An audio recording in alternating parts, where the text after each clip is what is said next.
What is going on, guys? Happy Days here, and today we're going to be talking about the new evolution for Final Tap Law.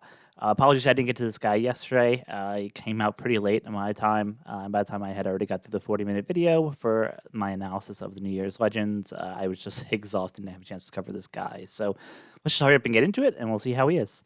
So let's check his captain ability first. So we boost Dex, Cerebral, and Slash a character's attack by 5.75 when HP is full, otherwise 5.25. So not a bad attack. Obviously, because this isn't one of the new legends, which all got 6 times attack, that's kind of to be expected. That 5.75 is the cap there.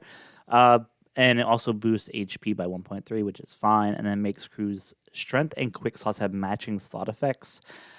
Which is always beneficial, right? When you have 2 slots that have matching slot effects there, and also heals the crew by 0.5 the character's recovery for every perfect at the end of the turn, and you can heal up to 2 times your crew's max HP. So overall, the special is not anything game-breaking. You do get the recovery, which is nice, and obviously they want to be able to use this character to really push that past that max HP threshold that's out there. And having 2 slots that are matching are always good. So let's actually get into a special and see what that is. So he reduces one enemy's HP by 20%, ignoring all defensive effects, and boosts Dex, Cerebral, and Slash character's attack by 2.75 for 2 turns. Attack boost is really nice. Any multi-turn attack boost, which is high, is always going to be nice to have. I believe he did have some kind of HP cut previously as well. I don't recall what the actual number was, but still, 20% HP is good because there's a lot of content where bosses will revive with below that 20% threshold there. So you could easily use this character to just clear those on revives that happen there. It also says if the captain's slot is Dex or Wano, applies increased damage taken status to all enemies for 1.75 for 1 turn, ignoring immunity to status effects. Otherwise, it's a 1.5 for 1 turn. So that's interesting. So if you have the Dex or Wano slots, it's 1.75. If you don't, then it's 1.5. So I personally don't like when specials have the need for slots, just because sometimes it's tough to build those slots, especially Wano slots. And there's not a huge array of options there to change slots on demand to Wano, outside of maybe some of the new batches that have come out recently. So it is a little bit restrictive. As I said, ultimately 1.5 versus 1.75 isn't the end of the world. But I think that, this will, it'll be useful. I think people will like that. And then if the friend's captain slot is Tandem or Recovery, boosts Dex character super type effects for 1 turn, and boosts the damage dealt to effective types by 3 times for 1 turn, when it's normally 2.5. So it's extra 0.5 boost there. It's okay. It's a little bit more damage, which is fine. But I do like the fact that then after that, it changes the character slots, including block slots to Dex. So any block slot changer, I'm a huge fan of, so I do like that part of the special. It is interesting. It says it boosts Dex character super type effects for 1 turn. So when we get to that on the next slide here, it'll be curious to see what actually effects that will extend for that 1 turn. So let's go ahead and get into that here. So we talked about his captain ability and special. His crewmate abilities boosts base stats by 100, which is just kind of eh. And it makes crew's Dex slots have matching slot effects, which is, again, it's just not that great. Support effect for any Dex characters, it's just a adding 12% base stats, nothing special there. Let's check his super type, because if you remember, his special actually extends the duration for 1 turn. So it reduces crew's paralysis attack down by 3 turns. That's actually really good. Outside of Nami and some other characters, it's really hard to get rid of a lot of turns of paralysis that are out there. And attack down has been prevalent in some of the more recent content that we've had. So having just 1 unit who can just take away 3 turns of both of those is really cool. I really like that part of his super type. And if we look here, he also heals 30% of his maximum HP, up to that 2 times threshold of HP, which is fine. It's just, it's always good to get health back. And I believe if we read on, especially on his final tap, I believe there's a condition where you have to have at least 70% of your HP at the start of the final battle to use it. So that will definitely make sure you are able to use that final tap when you get there. And it also changes block slots for you. to the character's own type, which is good. I like block slot changes. That's good. And it locks the slots for 1 turn, which I guess would become 2 with the special, and changes the dex characters to super dex. So overall, the super type is really good, and you only need one of the characters here. So the Straw Hats and some of the worst generation that are out there. So I really like his super type. I think his super type is really awesome. And just a quick look at the unit himself too. If you look on the left side here, he is a dex character still, so that's good to know. And he's also a cerebral character and a slasher character. Going into that final tap that we had mentioned before, the activation conditions at the final battle and the cruise HP is 70% or above.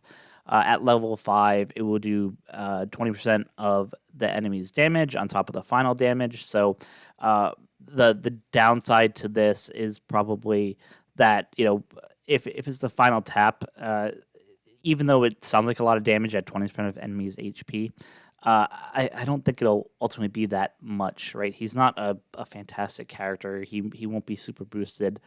You'll do some damage, obviously, with the 20%, but I just don't think that's really going to be a game changer in terms of people using him to really hit that max threshold damage there for some of this stuff. He also sets all enemies' defense to 0 for 1 turn and boosts characters' damage dealt to defense down enemies by 3.25 for 1 turn. So, they obviously want you to reduce the defense, and then you're going to be able to slam those defense down enemies. The one thing that immediately sticks out here, and then I've seen in a lot of other legends or captain abilities or specials, is usually if it goes through immunity, it will obviously say that. Now, I don't see that here anywhere, unless maybe text is cut off or it's further down here. So I think if you're in a situation where you have an enemy who's immune to the effects, you might not be able to do some parts of this outside of maybe the 20% HP cut that's there. So that would be a big hindrance to actually making the character really good. So I guess we'll have to see how that all works out when we actually get our hands on him and get to do some content with him. So let's go ahead and check out his PvP stats and abilities there. So for his special that he does, he targets self for attack ×2, counter stance, and targets 3 other dex type teammates for attack ×2 for 30 seconds. So basically him and 2 other dex units will have this counter stance on, and it targets enemies within a large range for attack times 2.65. It's okay. It's not the greatest amount of attack there. And then does a heal. So this is really interesting. The reason I think that this is interesting is not so much for its offensive capabilities, but I think on a defensive team, the immediate thing I think of is, can I pair this guy with the Brook and basically have a team that will not kill an enemy or kill an opponent's team that's there, but he just keeps healing. And with the tankiness, you can just easily get a lot of defensive wins if people come in and just see an easy team like that. They may not realize that, hey, you're going to have 2 characters who are healing for big chunks over and over.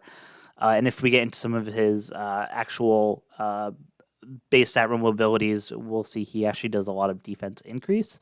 So I think that this might be a character that's used a lot on defensive dex teams. And if you're not careful, I think that a lot of people are going to find that they will time out before they can beat the dex team that might have Brook and Law here, and that will cost them some matches there. I don't see it being as big a deal in Grand Party, just because it's whoever has the most units at the end that ends up winning. So it's probably not a big deal on the Grand Party scale, but definitely watch out for teams that have Brook and this guy in the Pirate Rumble matches. So if we look at his base abilities, he gives Dex type teammates HP up level 7, attack up level 6, and when the remaining time is less than 70 seconds, it gives defense up level 6 and speed up level 5. So that defense up is awesome. It's obviously that they want to really bulk up that Dex team. And as I was saying before, if you can bulk up the Dex team and have a heal on top of that, I can see a lot of cases where it's really easy to stall out opponents on the Pirate Rumble game mode that's out there. Let's take a look at his GP stats real quick. So we look at his burst. He targets 4 Dex teammates for attack times 2.5 for 30 seconds for a counter stance, and then targets 4 enemies for the base attack times 3 damage. It's a crappy burst, to be completely honest. People are not going to use this guy as a GP leader. at least for his burst. Maybe his pace skills might have something, but at least the burst is just not anywhere near relative in today's meta that we have out there. So let's check his GP base stats. So Dex teammates, speed up, HP, critical percent, level up, level 6. That's just those are not great skills, right? Usually you look for HP, attack, special cooldown, defense up, and that first part has none of that, which is a shame. I think that would have made the character much better. And then it gives quick type teammates attack up level 5, defense up level 3, guard up level 5, and then it gives cerebral class teammates attack, defense, and speed up level 4. So it's a little bit better for quick in that you get a little bit more attack and defense there, as opposed to what you get for using this on a Dex team. But still, his base stats aren't great for GP. You won't see this guy used as a leader out there. So, you don't have to worry about that at all. His Stugafest is actually upcoming. I believe at the time of this recording, I saw a note in the Discord that you actually should be able to start pulling him as of tomorrow. And you'll be able to get his evolution skulls over the next month over the different events. So similar to what we've had in the past for the super evolution skulls, you might have one in a blitz, one in a Kazuna, one in a TM, until you get to those 5 that are needed to actually evolve him. So I would not pull for this guy specifically. He's not going to be a meta game breaker in his new evolution form. But if you already have him, I think it's a pretty good upgrade. And if it's free, it's always great if you already have him as well. So definitely would be worth using the evolution skulls to making sure that you can evolve him. And I would definitely recommend that you do that. So that's going to wrap up today's video. Thank you guys for watching. As always, be kind to each other. And if you do polls on the Stugafest tomorrow, I wish you the best of luck. I'll have another video out probably tomorrow morning, just kind of give my recommendations on what I think you should do in terms of what parts you should pull at. So just make sure you look out for that. And if you could leave a like and subscribe, of course, I would greatly appreciate it. So until next time, be kind to each other. Thanks.